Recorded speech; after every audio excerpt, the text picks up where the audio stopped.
Assalamualaikum warahmatullahi wabarakatuh. Perkenalkan, nama saya Dewa Almanda, mahasiswi dari Institut Jembatan Bulan Timika. Saya dari Prodi Akuntansi semester 2 akan menampilkan 2 bab materi pengantar akuntansi 2, di mana untuk bab pertama yaitu tentang pendahuluan akuntansi perusahaan dagang, dan bab kedua yaitu tentang siklus operasi dan aktivitas perusahaan dagang. Langsung saja kita masuk pada materi pembahasan bab 1, yang dimana materinya ada 4 poin. Yang pertama tentang pengertian dan ruang lingkup akuntansi perusahaan dagang. Poin kedua tentang jenis-jenis perusahaan dagang dalam kegiatan usaha. Poin ketiga tentang karakteristik perusahaan dagang. Dan yang terakhir yaitu tentang peran akuntansi dalam perusahaan dagang. Selanjutnya kita masuk materi bab 1. Poin pertama yaitu tentang pengertian dan ruang lingkup akuntansi. Sebelum kita masuk lebih lanjut, kita harus mengetahui apa sih itu perusahaan dagang. Jadi perusahaan dagang adalah perusahaan yang kegiatan utamanya yaitu membeli barang dari pemasok dan menjual barang tersebut tanpa mengubah bentuk fisiknya. Jadi dapat disimpulkan bahwa perusahaan dagang ini ketika membeli barang dari pemasok, ia langsung menjualnya kembali tanpa mengubah bentuk aslinya. Dan dalam akuntansi itu ada 4 ruang lingkup akuntansi perusahaan dagang. Yang pertama yaitu pencatatan transaksi pembelian dan penjualan. Yang kedua pengakuan pendapatan dan beban. Yang ketiga pengelolaan persediaan barang dagangan. Dan yang terakhir yaitu penyusunan laporan keuangan. Nah, dengan adanya 4 ruang lingkup akuntansi perusahaan dagang tersebut, maka perusahaan dagang dapat memantau kinerja usahanya, mengetahui tingkat keuntungan yang diperoleh, serta dapat mengevaluasi efisiensi pengelolaan persediaan. Poin yang kedua yaitu jenis-jenis perusahaan dalam kegiatan usaha. Dalam kegiatan usaha ada 3 jenis perusahaan. Yang pertama yaitu perusahaan jasa, yang kedua perusahaan dagang, dan yang ketiga perusahaan manufaktur. Nah, perusahaan jasa yaitu perusahaan yang kegiatan utamanya yaitu hanya menyediakan jasa atau layanan kepada pelanggan. Jasa yang diberikan itu bersifat tidak berwujud dan tidak dapat disimpan sebagai persediaan. Contohnya yaitu perusahaan konsultan, biro perjalanan, rumah sakit, dan juga lembaga pendidikan. Sedangkan perusahaan dagang adalah perusahaan yang kegiatan utamanya yaitu membeli barang dari pemasok dan menjual kembali barang tersebut kepada konsumen tanpa mengubah bentuk fisiknya. Contohnya seperti toko grosir, toko eceran, minimarket, dan supermarket. Yang terakhir yaitu perusahaan manufaktur, yang dimana perusahaan manufaktur adalah perusahaan yang mengolah bahan baku menjadi barang jadi atau setengah jadi melalui suatu proses produksi. Aktivitas usaha perusahaan manufaktur sendiri itu mencakup pembelian bahan baku, proses produksi, penyimpanan barang, dalam proses hingga penjualan barang jadi. Nah, perusahaan manufaktur ini lebih kompleks dibandingkan perusahaan dagang karena melibatkan beberapa jenis persediaan, yaitu persediaan bahan baku, persediaan barang dalam proses, hingga persediaan barang jadi. Selanjutnya poin ketiga bab 1 yaitu tentang karakteristik perusahaan dagang, yang dimana karakteristiknya ada 4. Yang pertama, tidak adanya proses produksi dalam kegiatan usaha. Artinya perusahaan dagang tidak mengolah bahan baku menjadi barang jadi sebagaimana yang dilakukan oleh perusahaan manufaktur. Barang yang diperjualbelikan oleh perusahaan dagang diperoleh dari pihak lain seperti produsen atau distributor dalam kondisi siap untuk dijual kembali.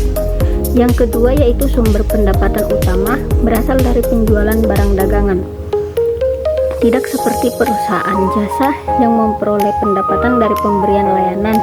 Perusahaan dagang memperoleh pendapatan dari selisih antara harga jual barang dan harga perolehan barang tersebut.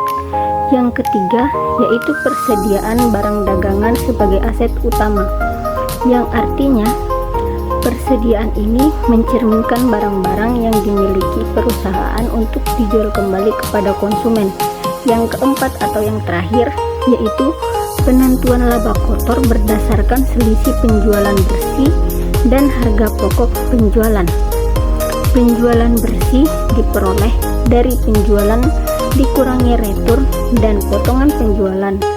Sedangkan harga pokok penjualan mencerminkan biaya perolehan barang yang telah dijual dalam satu periode akuntansi. Poin keempat atau poin terakhir dari materi bab 1 yaitu peran akuntansi dalam perusahaan dagang, yang dimana terdapat 4 peran.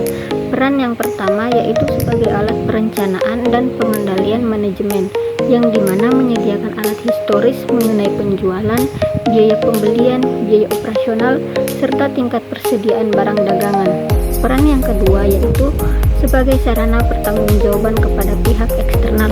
Pihak eksternal yaitu seperti pemilik, investor, kreditur, dan pemerintah. Peran yang ketiga yaitu sebagai dasar pengambilan keputusan dan evaluasi kerja. Keputusannya seperti memperluas usaha, menambah jenis barang dagangan, atau menghentikan penjualan produk tertentu. Peran yang keempat yaitu akuntansi dalam menjaga kelangsungan usaha perusahaan dagang, yang dimana akuntansi juga membantu perusahaan menjaga kepercayaan pemilik, investor, dan pihak lain karena laporan keuangan disajikan secara jelas dan akurat. Setelah selesailah pembahasan mengenai materi bab 1, selanjutnya kita masuk pada materi bab 2 yaitu tentang siklus operasi dan aktivitas perusahaan dagang.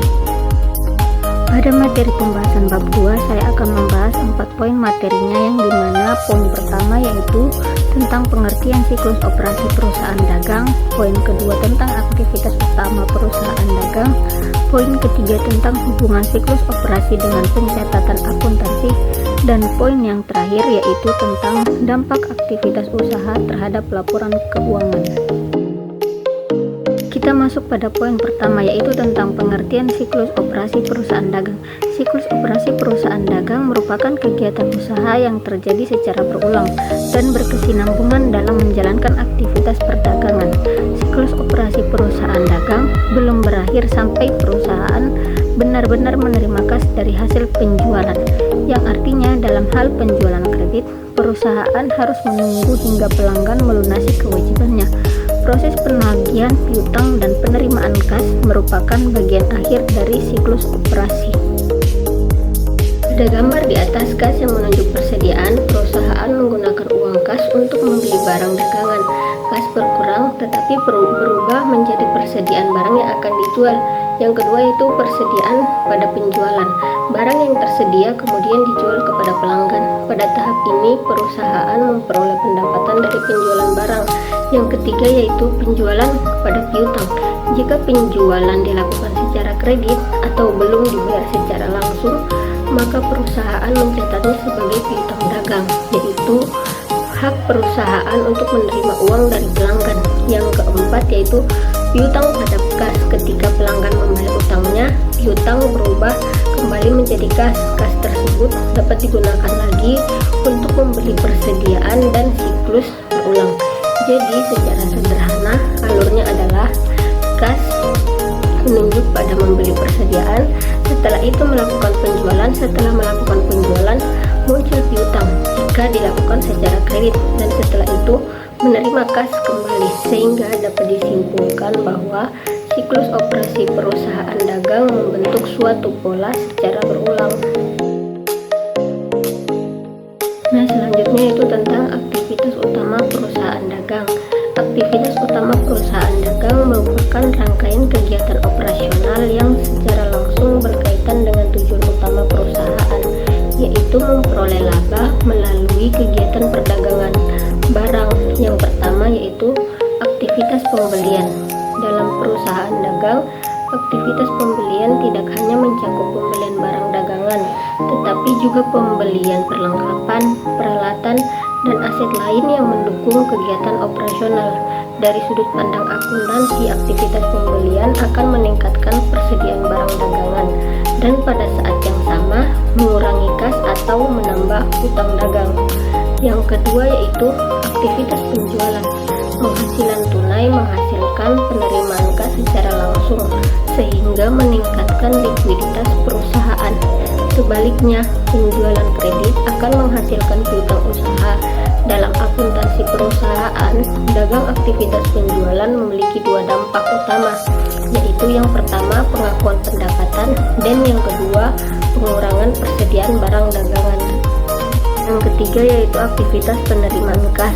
Penerimaan kas dalam perusahaan dagang dapat berasal dari berbagai sumber, seperti penjualan tunai, pelunasan piutang usaha, atau penerimaan lain yang terkait dengan kegiatan operasional. Dari sisi akuntansi, aktivitas penerimaan kas harus dicatat secara sistematis dan terkontrol untuk menghindari kesalahan dan penyalahgunaan kas. Yang keempat yaitu aktivitas pengeluaran kas.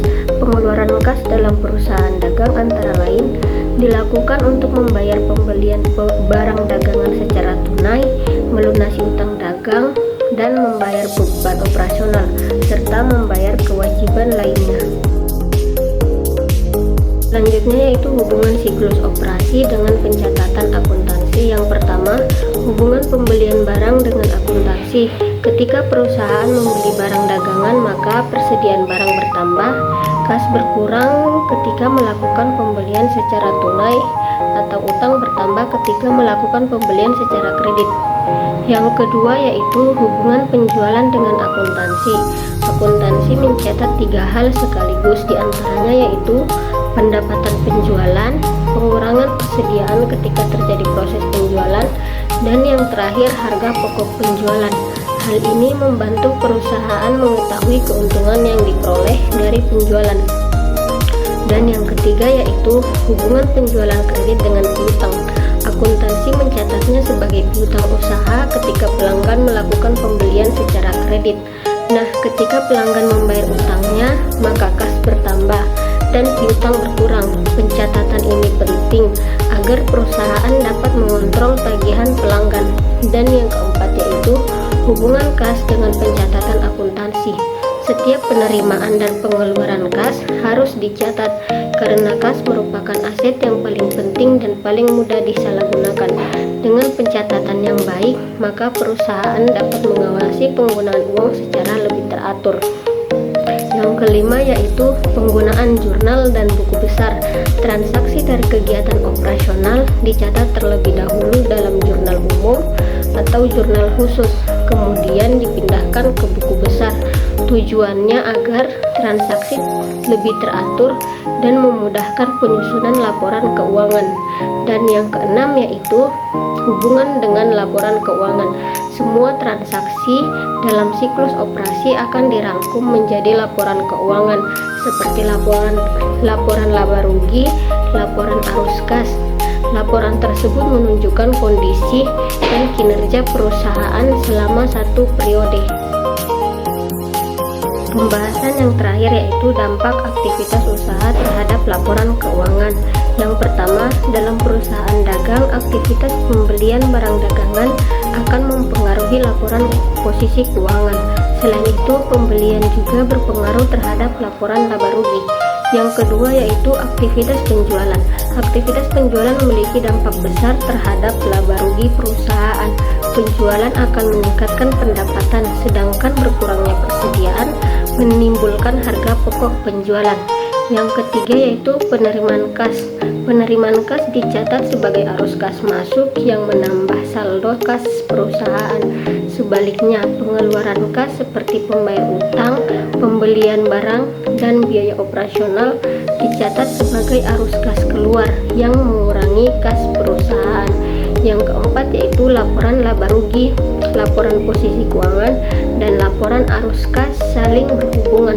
Laba yang diperoleh perusahaan akan mempengaruhi ekuitas pada laporan posisi keuangan, sedangkan laporan arus kas menunjukkan kemampuan perusahaan dalam mengelola penerimaan dan pengeluaran kas. Dengan memahami hubungan tersebut, seseorang dapat menganalisis kondisi keuangan perusahaan secara lebih menyeluruh dan kritis.